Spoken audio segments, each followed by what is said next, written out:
Salam sejahtera bagi kita semua. Perkenalkan, nama saya Fania Stefani Paskalin Sumule, Sarjana Kedokteran, dokter muda bagian ilmu kedokteran jiwa, Fakultas Kedokteran Universitas Samratulangi. Saat ini saya akan membawakan health education saya mengenai perkembangan terkini, diagnosis dan tata laksana autisme. Dengan supervisor pembimbing, Dr. Teresia Margareta Dorothea Kaunang, spesialis kedokteran jiwa, subspesialis psikiatri anak dan remaja konsultan. Pendahuluan, Autism Spectrum Disorder atau ASD adalah gangguan perkembangan saraf dengan ciri utama yang pertama kesulitan komunikasi, kedua kesulitan interaksi sosial, dan ketiga perilaku repetitif. Sejak DSM-5, diagnosis ASD mencakup gangguan autistik, Asperger, dan Pepidinoz dalam satu spektrum. ASD lebih sering ditemukan pada laki-laki dengan rasio 4:1 dan dapat dideteksi sejak dini. Evaluasi mencakup screening awal, diagnosis oleh spesialis, serta penilaian menyeluruh. Diagnosis yang tepat mendukung intervensi dini dan manajemen komorbiditas seperti ADHD, gangguan tidur, makan, pencernaan, dan kecemasan. Definisi Autism Spectrum Disorders atau ASD adalah gangguan neurodevelopmental yang mempengaruhi interaksi sosial, komunikasi, dan perilaku. Individu dengan ASD mengalami kesulitan dalam kognisi sosial, fungsi eksekutif, serta pemrosesan informasi. Epidemiologi ASD lebih banyak ditemukan pada anak laki-laki, sekitar 4-5 kali lipat dibandingkan anak perempuan. Prevalensi rata-ratanya secara global sekitar 1%, namun dapat lebih tinggi di Asia. 2,5% prevalensi ASD di Amerika Serikat pada periode 2014 sampai 2016. 1,15% angka prevalensi di Italia pada anak usia 7 sampai 9 tahun. 3,9% prevalensi ASD di Asia. 0,1% sampai 2,9% rentang prevalensi di negara-negara Arab. Perkiraan jumlah individu dengan ASD di Indonesia sekitar 2,4 juta dan perkiraan tambahan tahunan kasus ASD di Indonesia sekitar 500 kasus per tahun. Untuk etiologi ASD bersifat multifaktorial. Faktor genetik berperan besar, baik pada ASD sindromik seperti sindrom Fragile X dan Rett, maupun pada ASD non-sindromik yang melibatkan kombinasi varian genetik kecil dengan efek kumulatif.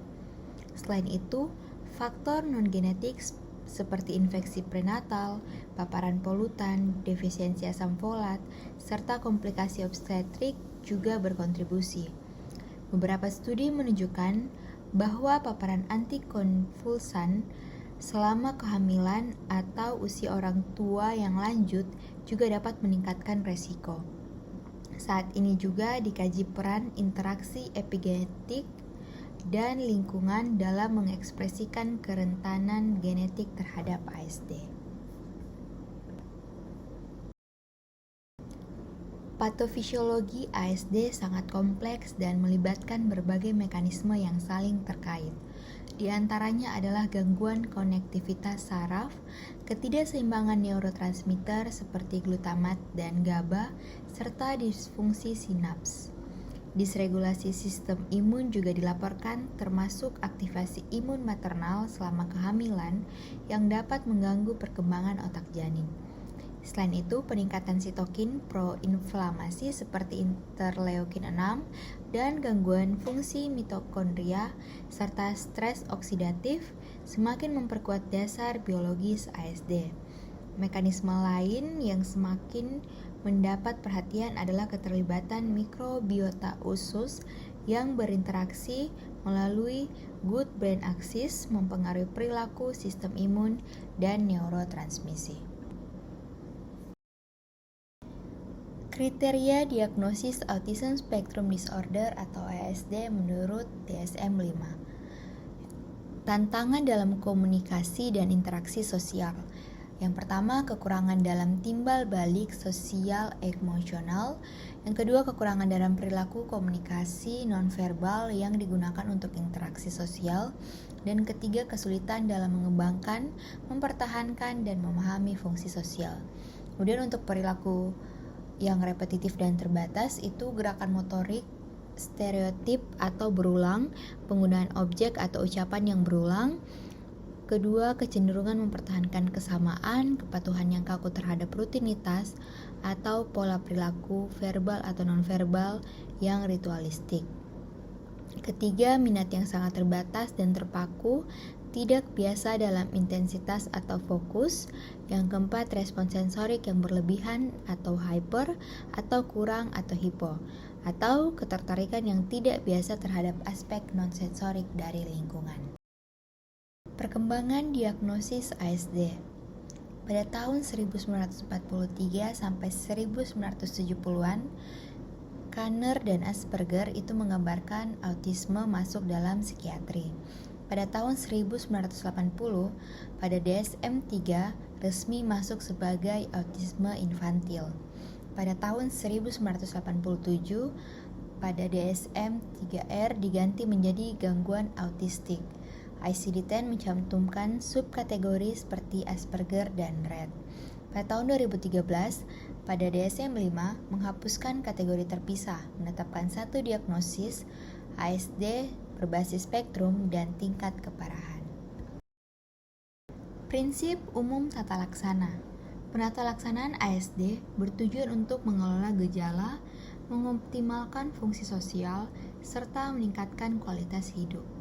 Tidak ada terapi kuratif yang dapat menghilangkan ASD. Oleh karena itu, pendekatan umum bersifat individual, multimodal, dan jangka panjang. Intervensi harus dimulai sedini mungkin dan melibatkan peran aktif keluarga, terapis, pendidik, serta profesional kesehatan mental.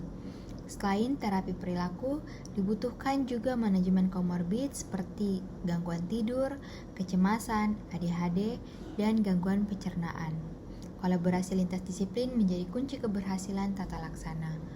Untuk terapi farmakologis ASD untuk old strategis, terapi farmakologis digunakan untuk menangani gejala penyerta yang mengganggu, bukan untuk mengobati inti dari ASD. Risperidon dan aripiprazol adalah dua antipsikotik atipikal yang telah disetujui FDA untuk mengurangi iritabilitas dan agresi. Antidepresan SSRI seperti fluoxetine dapat digunakan untuk kecemasan atau perilaku kompulsif. Mood stabilizer seperti sodium valproate dan lithium juga bermanfaat dalam beberapa kasus. Psikostimulan seperti metilpinidate efektif untuk komorbid ADHD. Penggunaan obat-obatan harus disesuaikan secara hati-hati dengan kondisi klinis, evaluasi berkala, serta edukasi kepada orang tua.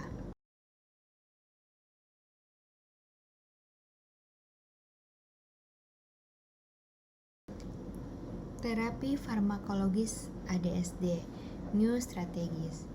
Penelitian terkini mendapati terapi baru seperti oksitosin intranasal yang dipercaya dapat meningkatkan afiliasi sosial.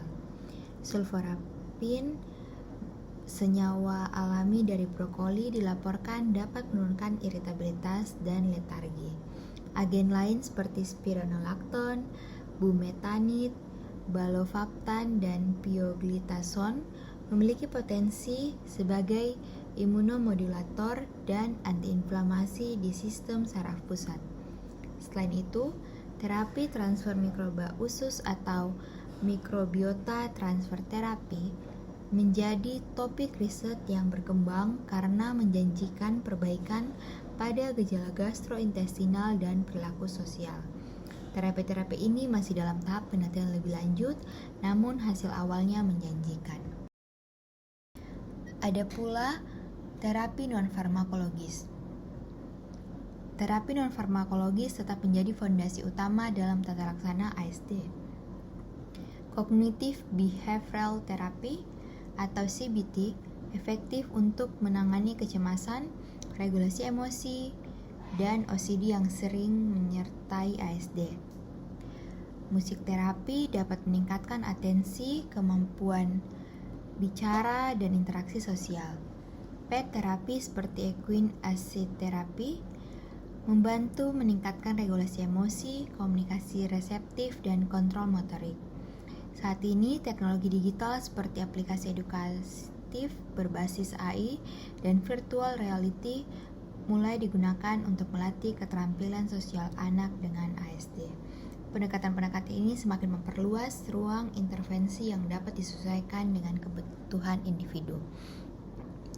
Ada terapi early start Denver model, itu terapi usia dini 12-48 bulan yang menggabungkan ABA, pendekatan perkembangan, dan hubungan sosial. Ini fokus pada pembelajaran sosial dan komunikasi. Ada Applied Behavior Analysis atau ABA, terapi berbasis prinsip psikologis untuk mengubah perilaku pada anak dengan ASD. Sekitar 47% anak mencapai kemampuan setara dengan anak neurotipikal. Kemudian ada DIR atau Fluor Time, itu pendekatan holistik untuk perkembangan emosi, sosial, dan kognitif melalui interaksi bermakna dengan orang tua, dilakukan 15-20 jam per minggu dalam 20-30 menit per sesi. Prognosis ASD. Prognosis ASD sangat bervariasi dan sulit diprediksi pada usia dini. Perbaikan dapat terjadi pada komunikasi dan gejala sosial emosional, sedangkan perilaku berulang bisa berkurang akibat pematangan atau intervensi. Anak dengan gangguan bahasa atau disabilitas intelektual memiliki kesulitan sosial yang lebih besar. Sekitar 9% anak tidak lagi memenuhi kriteria ASD saat dewasa muda, umumnya karena kognitif tinggi, intervensi dini, dan penurunan perilaku repetitif. Untuk kesimpulannya, Autism Spectrum Disorder atau ASD adalah gangguan neurodevelopmental kompleks yang ditandai dengan kesulitan komunikasi, sosial, dan perilaku repetitif.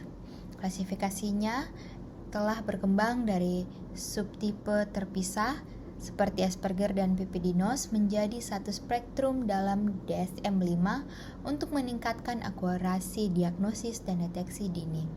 Penyebab ASD bersifat multifaktorial, melibatkan faktor genetik, lingkungan, disfungsi sinaps, imun, dan mikrobiota usus. Untuk tata laksana ASD, farmakologis bisa diberikan risperidon, aripiprazol untuk iritabilitas, serta eksplorasi molekul baru seperti oksitosin dan antiinflamasi. Untuk terapi non-farmakologis seperti CBT, terapi musik, dan interaksi dengan hewan atau pet terapi untuk meningkatkan fungsi sosial dan kognitif. Sekian health education saya mengenai perkembangan terkini, diagnosis, dan tata laksana dari autisme.